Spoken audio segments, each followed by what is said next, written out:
This is where we'll spend our time today.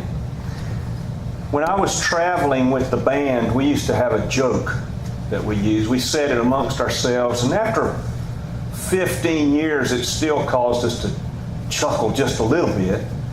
We said of traveling and going and doing things, we said, this work we're doing would be awesome if it weren't for people. Now, I think about, here we are today, and it's not all that funny, but it was kind of something that gave us a little lift, because lots of times we would come to a place and we would find it difficult to deal perhaps with the people that we had to work with in order to do what we've been asked to do. And unfortunately, that's the way most of church life is. I mean, if you look around in here, we're full of people. And it's because of that sometimes we find it difficult to be together in a congregation. But we're not meant to grow alone. That's God's intention for us. So let's see what Paul would say to us here. I'll begin reading in verse 1. Except the one whose faith is weak without passing judgment on disputable matters. One person's faith allows him to eat everything, but another whose faith is weak eats only vegetables. The one who eats everything must not look down on the one who does not. And the one who does not eat everything must not condemn the one who does, for God has accepted both of them.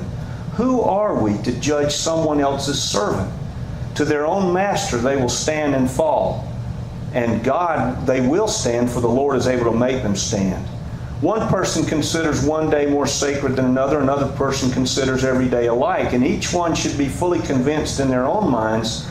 He who regards one day as special does so to the Lord, and the one who eats the meat eats to the Lord, for he gives thanks. The one who abstains from eating the meat does so to the Lord and gives thanks to God also. None of us lives to ourselves alone. None of us dies to ourselves alone. If we live to the Lord. If we die to the Lord. So whether we live or die, we belong to the Lord.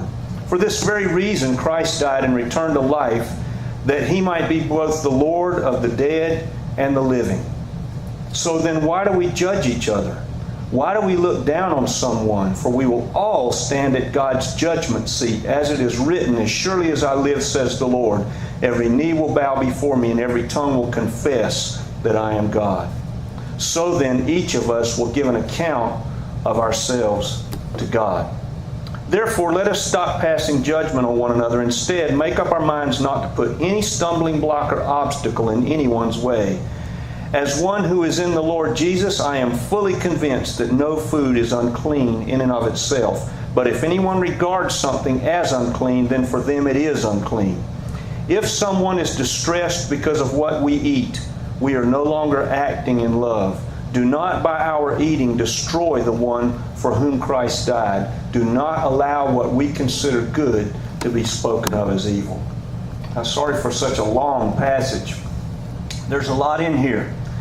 Paul uses two labels here. He talks about people who are weak and people who are strong. And actually, those two labels are not Paul's labels. Those were labels that emerged in the church. And the reason for this is, this church to whom Paul writes is really mostly a Gentile church, for the most part. But there are Jews in it as well. And this is where a lot of the conflict came about. The Gentile became a convert, perhaps from paganism. They had no scruples about anything. They didn't care. They heard the gospel. They accepted the gospel. They were thankful for the gospel, and that was it, and they moved on with their life. And they were the ones that Paul refers to here as strong, who are able to just eat and drink and do whatever, and they don't have any considerations that way. Then Paul speaks also mostly to the Jewish converts, who are the weak. And they had a lot of scruples, didn't they? They had all of the kosher laws to which they adhered, certain strict kosher observances, certain days, festivals, all of these things that were very important to them. Now, for us who live in this century and who have this church, we don't think about any of this stuff.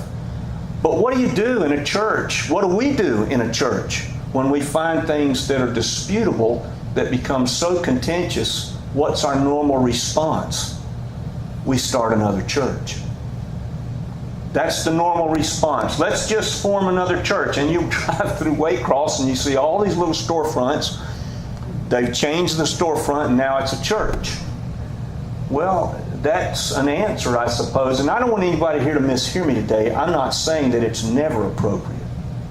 There are going to be times when there's going to be a theological issue that is so contentious that we have no choice but to go someplace else. But most of the time, that response comes because we just don't really want to be bothered working together to solve a problem, to confront it. That's why our joke was, ministry would be great if it weren't for people. Now, Paul's sympathies here are clearly with the strong. That's who he aligns himself with. But he says we've got to be loving to those who are less open than we are. Not magnanimity. That's how we read this, you know. The strong person leaning down to help the weaker one. That's the way we read it. And that's not what he's saying at all. He's saying, no, we're all going to stand in front of the judgment seat the same, whether we're weak or strong. And so there's got to be a place where there's a real affection developed for people who disagree with us on some of these things. Now, I had this brought home to me about 3 weeks ago in the most direct way possible. I was at my house. It was a Saturday, and my phone rang. It was in the afternoon. It was a contractor whom I had hired to do something that was too big for me to do. And so the first words out of his mouth were, "I can't work here anymore." I thought, well, that's bad, because I need you to work here now. I can't do this myself. If you don't do this job, then I've got to do it or find somebody else. I can't work here anymore. I said, "What's the problem?" He said, "Can you meet me?" I said, "Okay, I'll meet you." So he said, "Meet me at the convenience store right there on Central Avenue." So I got in my car and I drove down there and I met him. What was the problem? Well, there was another contractor there as well. And this contractor was being very difficult. The one contractor who called me was a believer. And he said this other guy was just saying terrible things about the church, saying terrible things about Jesus, saying terrible things about the gospel. And he said, "I just can't work there anymore. I can't be there around this guy anymore." And I said, "I understand how you feel. I do." I said, "But have you ever thought," and this is where I think sometimes God makes us smarter than we are. A lot of times God makes us smarter than we are. I said to him, "Do you think that before you were born again that somebody had to put up with you?" I said, "I know they had to put up with me." He said, "Yeah." He said, "I never thought about that before." I said, and besides that, what about this person whom you can't be around?" I said, "Who's going to talk to him in such a way that he feels acceptance and that he feels like he's cared about, even though he's being abusive toward the gospel and something that you see as sacred? Who's going to love him?" And we kept talking, and finally the guy looked down at the ground, he smiled, he said, "I know all of this." I said, "I know you do. I know you do." He said, "But I just got really mad." I said, "I can understand that. I can understand that." You see, sometimes the closer we become in the congregational life, the harder it is to be around each other. C.S. Lewis talks about it. He says, "What am I to do when I go to the congregational setting, and all I can think about is the fact that the grocer next door, sitting in the pew next to me, looks like he hasn't bathed. Or the one sitting over here has squeaky boots. Or the lady behind me can't sing in tune. Or the fact that I don't like the hymns." He said, "What am I to do with all of that?" There's a place where God calls us to be in that setting wherein we don't like everything for a reason. For a reason. And further than that, and this is something that I say as someone who studies these things very carefully, are we willing to say about any theological point except the most obvious ones? I mean, I don't know how much you think about it this way, but there are 3 levels pretty much within theology. You have what are known as primary things. Jesus is Lord. That's primary. Then you have secondary things. Do we practice perhaps the gifts of the Spirit in the congregational setting openly? That's a secondary conversation. Or which one of the end times models is going to be the one that we're going to hold to? Those are secondary doctrinal positions. And then you have what are known as tertiary positions, and these are exactly what Paul is talking about. That third level wherein can we stay in a congregation when we disagree about tertiary things? Paul says we should. I think he's right. So then I look at that and I say, all right, within these tertiary doctrines, do we have the grace to say, I could be wrong? I could be wrong. And I guarantee you, I don't care how much somebody studies their Bible or how acquainted with all of this they become, or how fluent in the Greek and fluent in the Hebrew they become, I guarantee you that every person sitting in this room, and myself included, we're going to stand in front of God and find out we were wrong about some things that we thought we were absolutely right about. We're going to find that out. Now, Paul extends this. He says there are other areas too. Some people regard festivals and certain days as precious.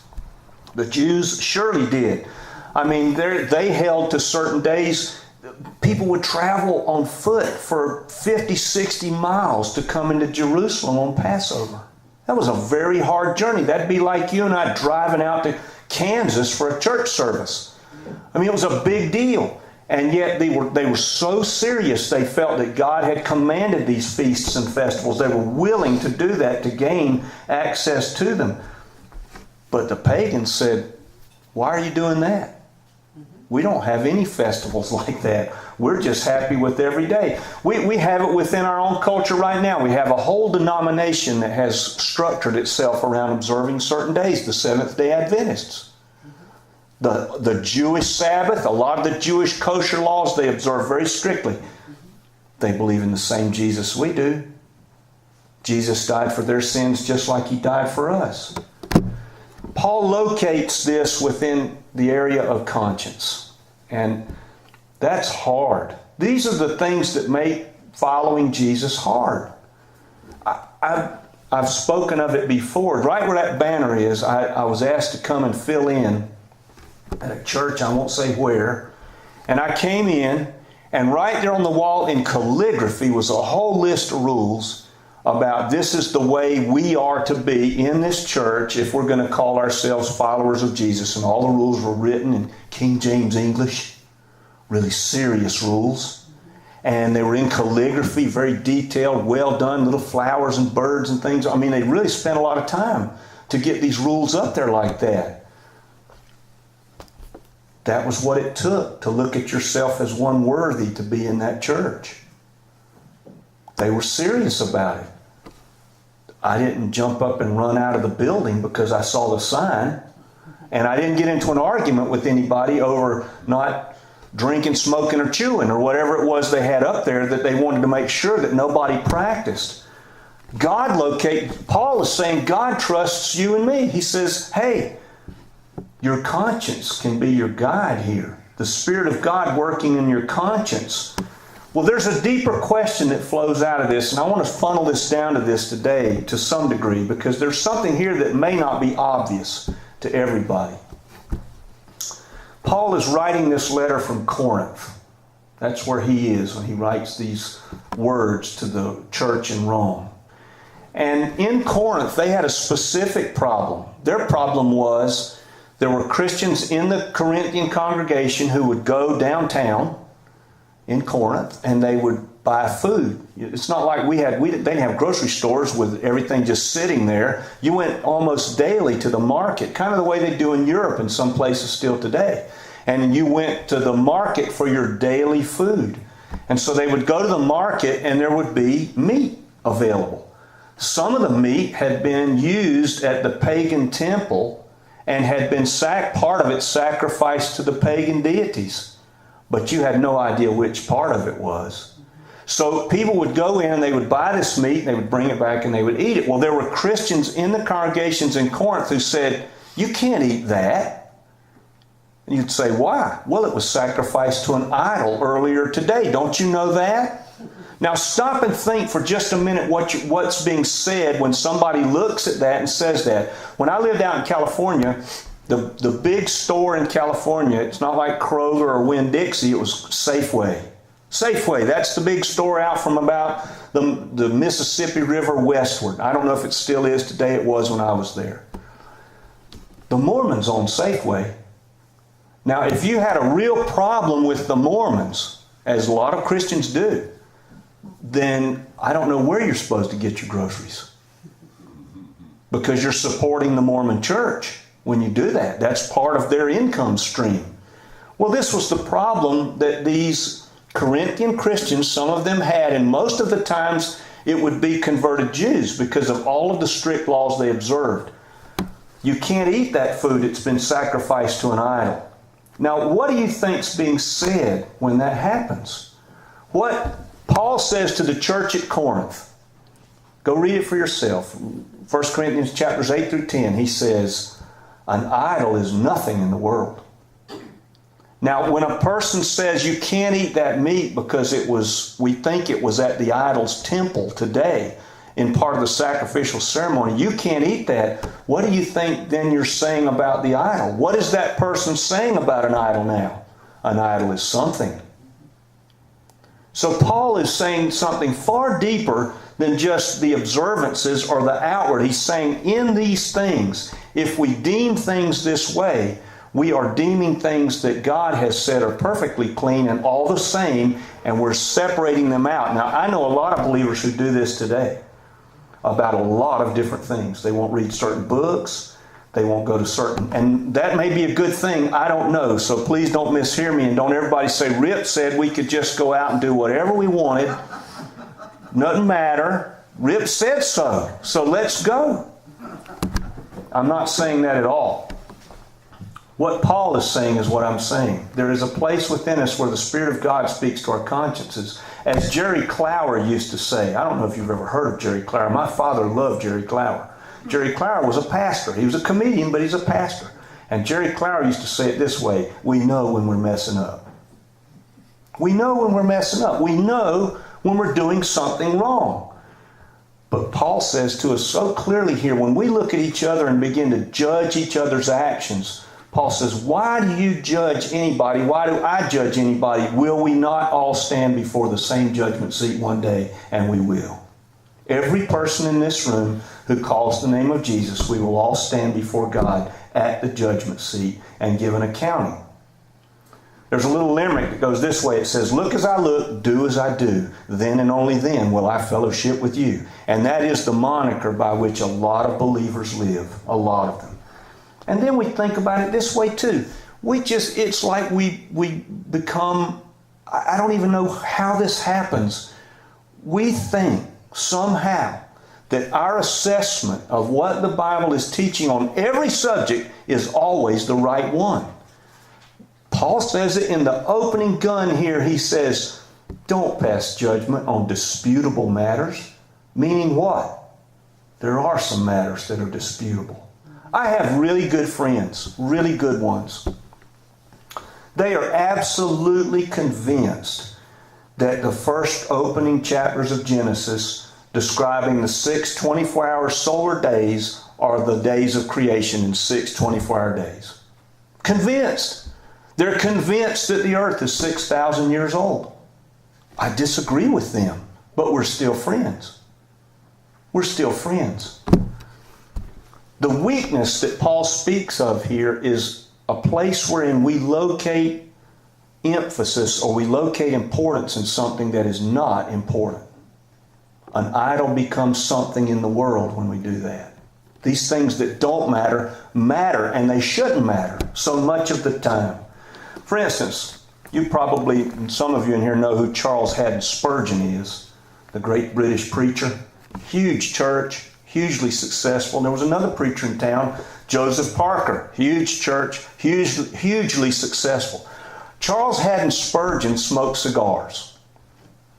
And he smoked so many of them that the company that was selling the cigars used Charles Haddon Spurgeon's image as the spokespiece for selling the cigars. He was on the ad. And there were a lot of people who thought very ill of Charles Haddon Spurgeon for smoking cigars. Jeffrey Parker, he loved to go to the theater. Joseph Parker, he loved to go to the theater. there were a lot of Christians who looked down on him for going to the theater.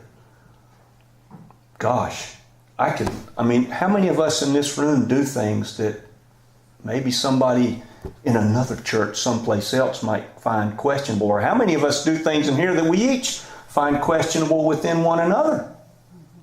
I've had somebody call me out for reading certain books. Maybe you've been called out too for something you've practiced. Paul makes a distinction here. He says there are two things. One is the stumbling block. That is that you and I do something in an innocent way, and somebody sees us and they say, you shouldn't be doing that. Maybe, and they judge us and they stumble over it. And it becomes their problem. Then he talks about something else. He talks about an obstacle. And that's the distinction that we should make. If I find, and this is the one Paul makes, if I find myself practicing something and someone comes to me about it and they ask me about it, and if I turn back to them and flaunt what I'm doing in order to prove something to them, Paul is saying, that's where you step over the line. You become an obstacle to somebody. I am making a choice now to force somebody to stumble over what I'm doing. It's no longer innocent. It's become something else. This is a hard thing, isn't it? Wouldn't Christianity be a lot easier if the rules written up there, following Jesus would be easier if the rules written up there were the rules. Like Islam. Where do you put your fork? Do you sit down when you pull on your pants, or do you stand up? Whatever Muhammad did, that's what we got to do. And that's the way it works. And I have to say, for me as a believer, I can understand the appeal. Because it's so much easier then to live this life as we're called to live it. But God says, I'm going to leave a lot of that up to you. And you'll stand before me with it, even so. Wow. We forget, don't we? And there's a tremendous lesson in Scripture that applies so directly to this. And I want to relate it to you all today. In 2 Kings chapter 5, you have the story of Naaman and Elisha. Naaman the Assyrian general and Elisha the prophet. Naaman comes to Elisha. He's through many different machinations. God uses a little slave girl, a Jewish slave girl that's in Naaman's household, and Naaman gets sent to Elisha to be healed of his leprosy. Elisha tells him, doesn't even come out of the house, insults Naaman, and sends Gehazi out and tells Gehazi to tell Naaman, you go dip in the river Jordan 7 times and you'll be healed of your leprosy. Naaman's very upset. He doesn't like it, but he finally gives in and he goes and dips, and sure enough, 7th time out of the water, he's healed of the leprosy. He comes back to give gifts to Elisha, and Elisha's a really strange evangelist. He doesn't take any of the gifts. He just says no. And then Naaman says, but you know what? I've got a problem. Elisha says, what's the problem? Naaman says, when I go back home, see, Naaman has become a believer. He believes in Yahweh, the God of the Jews, the God of creation, the God of the Bible. And he says, when I go back to Assyria, I'm servant of the king. And when the king goes into the house of Rimmon, the pagan deity, he's going to lean on my arm. And when he goes to kneel in front of the idol, he's going to pull me down with him. What should I do? Now that's a real problem, isn't it? That's kind of like eating the meat. That's kind of like reading the book. That's kind of like smoking the cigars. That's kind of like going to the theater. That's kind of like all kinds of strange things that we can think of where we think we might be doing something wrong. What do you want me to do here, God? And what does Elisha say to Naaman? He says, you go in peace. You just go in peace. So many times we place burdens on each other that God never intended for us to carry. Never. In the end, read it for yourself. 2 Corinthians chapter 5. Everybody in this room, myself included, we will all stand before the judgment seat of Jesus and give an accounting for the way in which we've lived. But surely we're not being called to put ourselves in the seat of judgment here and now. And yet, we do. We do. Why do we think that the churches perhaps might be emptying? If that's what everybody comes here to expect, then I'm going to be judged for who I am and what I'm doing. Jesus never did that. Jesus never did that.